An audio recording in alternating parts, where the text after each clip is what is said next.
My friends, we are in a pandemic. No, not that pandemic.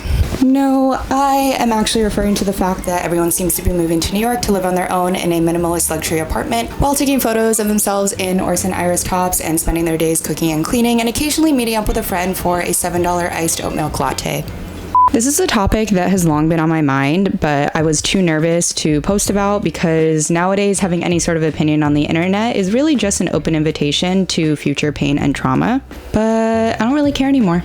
And before we jump in, I did want to make a couple of disclaimers. Number one, this is not a critique of Michelle Choi. I enjoy her content. I don't have anything bad to say about her, and I also don't want to throw any shade at any of the creators who have copied her series. You know, following trends is kind of just part of the game on YouTube. I totally get that. So again, this is just my observations and is not meant to be a critique in any way. So first of all, who is Michelle Choi? She is a lifestyle vlogger who began making videos about beauty and fashion back in July of 2017. Her following grew more rapidly when she started posting more vlog style content documenting her life as an international student in Korea. Then in July of 2019, she posted her first Alone Diaries shortly after moving to New York. This is where her channel really took off and she began building a brand for herself, eventually leading her to the 2 million followers that she has today. And now what exactly is Living Alone Diaries? This is a very specific niche on YouTube defined by just very simple, casual, unfiltered day-to-day vlogs, usually by a female in her early or mid-20s, and usually they're living alone in a big city in their own apartment, which is more often than not New York City. What I find really interesting is how laid back and seemingly ordinary this style of content is, especially when you compare it to the previous era of vlogging when everyone was in LA, living their best life, going to parties, dressing up. And now that all the influencers have moved to New York, it's pretty ironic that you would move to the city that never sleeps just to sleep all the time. I have a few theories for why this is, which we are going to get into later. While it's difficult to say whether or not Michelle actually invented this kind of video, we can look at Google Trends, which indicates that the term took off on YouTube around the same time that she posted her first video with the same title.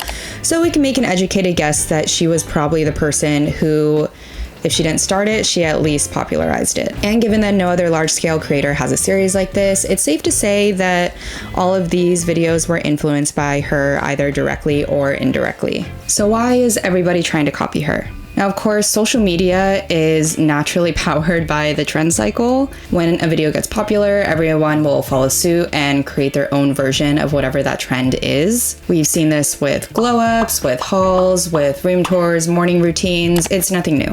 But it's much rarer to see a creator's entire brand concept being so clearly copied and reproduced by other aspiring creators. I think Casey Neistat is a really great example of this. He created one of the last big shifts in vlogging back when he popularized the daily vlog. And now Michelle's impact hasn't been quite as big yet, but if you are a part of a certain demographic, namely young, female, and Asian, you've probably noticed her influence quite a bit. And what exactly does this say about the state of the lifestyle niche on YouTube?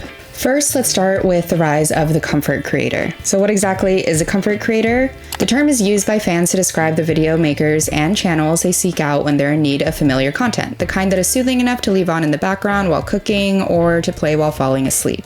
So traditionally, somebody might turn on Friends or The Office or another show they've seen a lot, something that doesn't really require a lot of brain power, it's lighthearted, gives you some laughs, and is just familiar to you in some way. But now that YouTube is slowly replacing traditional media, the rise of the comfort creator was pretty inevitable, and I think Michelle Choi fits the description almost perfectly. Her videos are incredibly consistent and rarely stray from the same themes she began vlogging about 3 years ago: cooking at home, walking her dog, doing her skincare routine, watching Netflix, and occasionally leaving the house to eat with friends or engage in some form of self-care. It might not seem like anything special if you're encountering her content for the first time, but that's exactly the point.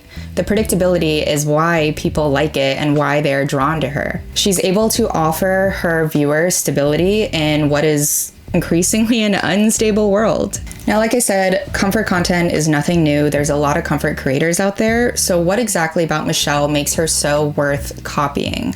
It's most likely because she specifically embodies every single aspirational trend of 2022. The events of 2020 caused a lot of us to reevaluate our priorities and our values, and honestly, just what we really want out of this dang hair thing we like to call life.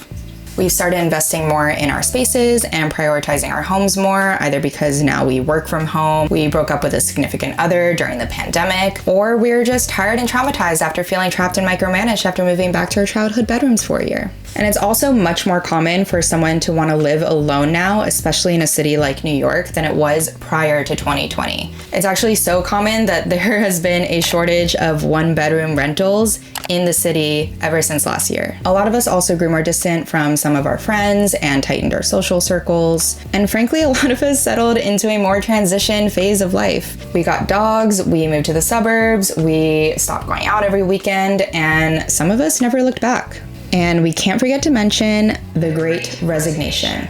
Young workers are now demanding higher pay, less hours, and just overall a better balanced lifestyle in their work careers than they were before the pandemic. But the most unique part of Michelle's draw is the fact that she manages to make all of this work in New York City of all places. And there's no bigger flex than being a homebody who can literally live anywhere but voluntarily chooses to live in Midtown Manhattan for the fun of it. This all makes Michelle the literal embodiment of the ideal lifestyle for somebody in their 20s right now. She lives in a beautiful apartment alone with her adorable dog. She doesn't really seem to do anything all day other than watch TV, cook, and clean her apartment. But I think what really puts the cherry on top and makes her so appealing is the fact that she makes this all look so effortless. She rarely shows herself working or getting hate comments, and she's able to afford really expensive, trendy clothing and furnishing without ever really batting an eye. And that, my friends, is the answer to our question. Creators copy Michelle not just because she is successful, but because they want to emulate her lifestyle. Traditionally, an influencer has always been seen as someone whose lifestyle is unattainable. So stereotypically, it might include Ferraris and private jets and walls of designer bags. But Michelle manages to perfectly toe the line between aspirational and relatable. And it's to the point where new creators think that they can achieve her lifestyle without putting in the work of a traditional influencer. And it makes sense, right? I mean, who would want to put in all of the extra hours and time and effort to create a video like the ones that Best Dressed used to make, when alternatively you could just carry a GoPro around for an afternoon and call it a day? And to clarify, I'm not saying that Michelle doesn't work hard behind the scenes. I think being a content creator is a lot more effort than people give credit for. And she also probably deals with her own issues off screen. But the point is that her brand is built around making her lifestyle seem as frictionless as possible. And this is where the most ironic part of all of this comes in, because Michelle Choi represents one of the most unattainable lifestyles imaginable. She lives in a $4,000 apartment wearing $200 tank tops, sitting on a $2,000 couch, all without ever seeming to lift a finger to actually work for these things. And as a result, we're entering this weird MLM version of the internet where aspiring content creators are moving to New York to live alone, vlog their experience, all in hopes that they will one day make enough money from it so they can actually afford to live the lifestyle that they are trying to emulate. Which I guess is kind of just the definition of being an influencer in general. And that is it for this video. I don't usually do commentary, cultural analysis type of content. So if you did like this, please give it a thumbs up, leave a comment below, let me know, and I will try and create some more. I'd also be curious to know your take on this new wave of comfort creators and the Living Alone Diaries on YouTube. Don't forget to subscribe if you want to, and I will see you in the next one. Bye.